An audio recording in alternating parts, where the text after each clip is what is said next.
Bonnie बहू का beauty parlour. Kinjal अपने माता पिता के साथ एक छोटे से घर में रहती थी। किंजल एक बॉनी लड़की होती है, जिस वजह से उसके माता पिता उससे बहुत ज्यादा परेशान रहते थे, क्योंकि किंजल के बौनेपन की वजह से कोई भी किंजल से शादी करने के लिए हाँ नहीं करता था। ना जाने पिछले जन्म में ऐसे क्या पाप किए थे जो इस जन्म में भगवान ने इस बॉनी को हमारी किस्मत में लिख दिया। इसके बौनेपन की वजह से कोई भी इससे शादी करने के लिए तैयार ही नहीं होता है। अब हम लोग क्या करेंगे? इन मनहूस की वजह से तो हमारी जिंदगी ही बर्बाद हो गई है। अपने माता पिता की ऐसी बातें सुनकर किंजल को बहुत रोना आता है। किंजल जिस कॉलेज में पढ़ती थी, उस कॉलेज में एक रुपेश नाम का भी लड़का पढ़ता था। रुपेश एक बहुत अमीर परिवार से होता है। रुपेश किंजल को बहुत ज्यादा पसंद करता था, इसलिए इस बारे में अपने घर में बताता है और किंजल के घर पर शादी के लिए रिश्ता भेजता है। अमीर घर से रिश्ता आने की वजह से किंजल के पिता संजय इस रिश्ते के लिए हाँ कर देते हैं और कुछ ही महीनों में किंजल की शादी हो जाती है।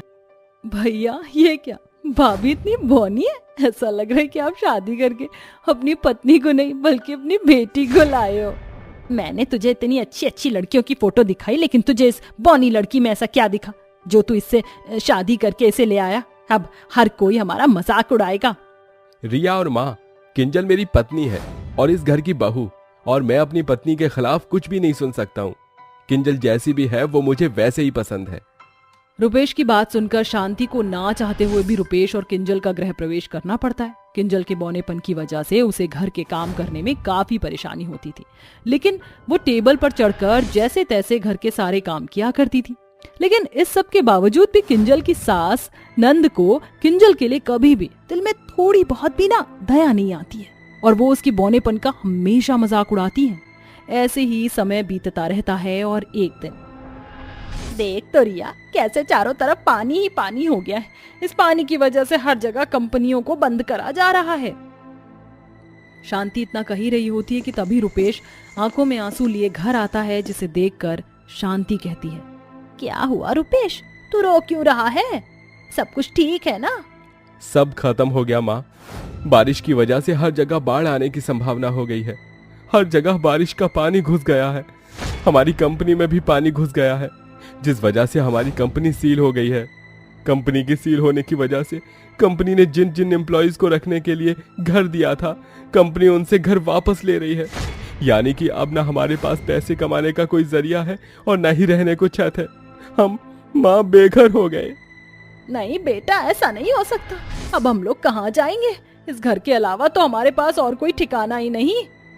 अब हम लोग कहाँ रहेंगे? माँ जी, रुपेश जी, आप लोग फिक्र मत करिए, सब कुछ ठीक हो जाएगा। ये सिर्फ कुछ ही समय की परेशानी है। तू तो चुप ही कर। जब से तेरे ये मनहूस कदम हमारे घर में पड़े हैं, तब से हमारे घर की सारी खुशियां ही चली गई हैं। इन सब की जिम्मेदार तू है, सिर्फ तू। अपनी सास की ऐसी बातें सुनकर किंजल रोने लगती है, जिसके बाद अब सारा परिवार घर से बेघर हो जाता है और पूरा परिवार रोड पर आ जाता है। जिसके बाद बचे कुछ पैसों से रुपेश एक किराए का मकान ले लेता है और उस छोटे से किराए के मकान में अब सारा परिवार रहता है।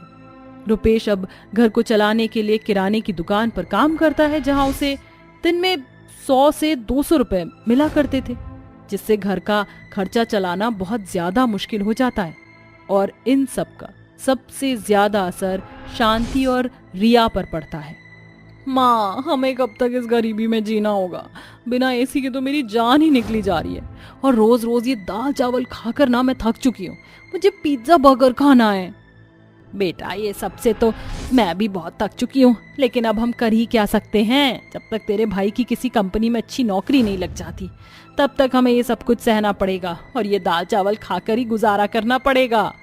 दूर खड़ी किंजल अपनी सास और नंद की सारी बातें सुन लेती है, जिसके बाद किंजल किचन में खाना बनाने के लिए जाती है। वो देखती है कि राशन का एक भी दाना नहीं है। अब किंजल ठान लेती है कि उसे ही कुछ ना कुछ करना पड़ेगा घर को चलाने के लिए। माँ जी, शादी से पहले मैंने ब्यूटी पार्लर का कोर्स किया था, इसलिए मैं सोच रही हूँ कि क्यों ना मैं ब्यूटी पार्लर खोल लूँ, जिससे कुछ पैसे घर में आएंगे, जिससे हमारा गुजारा अच्छी तरह से हो पाएगा। क्या तू और ब्यूटी पार्लर खोलेगी? तूने अपनी हाइट देखी है? इस हाइट से तू लोगों का मेकअप करेगी? लगता है तुझे? रोज रोज दाल चावल खाने की वजह से तेरे दिमाग में ना जंग लग गया है। कम से कम अपनी हाइट तो देख ले। आई बड़ी ब्यूटी पार्लर खोलने वाली।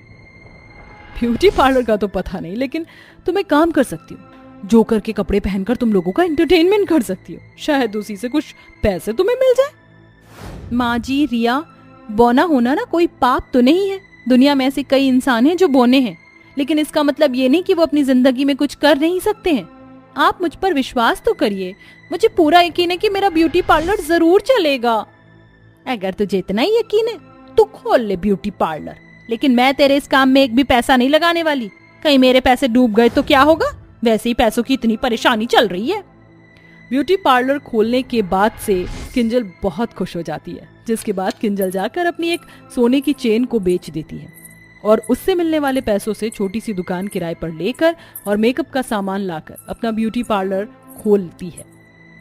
ब्यूटी पार्लर खोलने के कुछ दिन तो किंजल के पार्लर में कोई भी नहीं आता, लेकिन एक हफ्ते बाद किंजल के पार्लर के बाहर एक बड़ी सी गाड़ी आकर रुकती है और उसमें से एक लेडी नीचे उतरती है। लेडी ब्यूटी पार्लर का बोर्ड देखकर पार्लर के अंदर जाती है और किंजल से कहती है, मेरा नाम मोनिका है और मुझे एक पार्टी में जाना है। पार्टी में जाने के लिए मुझे पार्लर से रेडी होना था और मैंने जिस पार्लर में अपॉइंटमेंट ली थी उन्होंने अपॉइंटमेंट कैंसिल कर दी। क्या तुम्हें मेकअप अच्छे से करना आता है?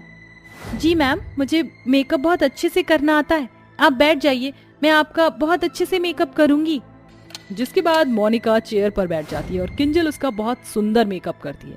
इतना सुंदर मेकअप मोनिका ने पहली बार देखा था, जिसे देखकर मोनिका बहुत खुश होती है और कहती है, वाव, इतना सुंदर मेकअप मैंने आज से पहले इतना सुंदर मेकअप कभी नहीं देखा। बताओ, इस मेकअप के तुम कितने चार्जेस लोगी? मैं तुम्हें मुंह मांगी चार्जेस देने के लिए तैयार हूँ। मुझे तो लगता है आज पार्टी में सबसे ज्यादा सुंदर मैं ही लगूंगी। मोनिका इतने अच्छे मेकअप के लिए किंजल को बहुत ज्यादा पैसे देती है, जिसे देखकर किंजल बहुत ज्यादा खुश हो जाती है। मोनिका जिस पार्टी में जाती है उस पार्टी में सभी को मोनिका का मेकअप बहुत ज्यादा पसंद आता है। जिसके बाद मोनिका सबको किंजल के ब्यूटी पार्लर के बारे में बताती है। अब हर कोई मेकअप के लिए किंजल के ब्यूटी पार्लर में ही आया करता था। देखते ही देखते किंजल अपने एरिया में पार्लर वाली के नाम से फेमस हो जाती है और कुछ ही महीनों की कड़ी मेहनत के बाद अपना एक बहुत बड़ा पार्लर खोल लेती है और उस किराए के मकान से निकलकर एक बड़े से घर में चली जाती है। जिसके बाद अब किंजल के ससुराल वाले पहले की तरह ही रहते हैं। ये सब देखकर किंजल की सास और नंद को अपनी गलती का एहसास हो जाता है और वो किंजल से माफी मांगते हैं। किंजल बहू, मुझे माफ कर दे, मैंने तेरे बौनेपन का इतना मजाक उड़ाया, लेकिन मैं नहीं जानती थी कि तू इतना सब कुछ कर लेगी और आज तेरी वजह से ही हम लोग उस गरीबी से निकल पाए हैं। भाभी, मुझे भी माफ कर दो, मैंने भी हमेशा आपके बौनेपन का मजाक उड़ाया। अब मैं कभी भी किसी का मजाक नहीं उड़ाऊंगी, मुझे माफ कर दीजिए। किंजल शांति और प्रिया को माफ कर देती है। अब किंजल और उसका पूरा परिवार खुशी खुशी एक साथ रहते हैं।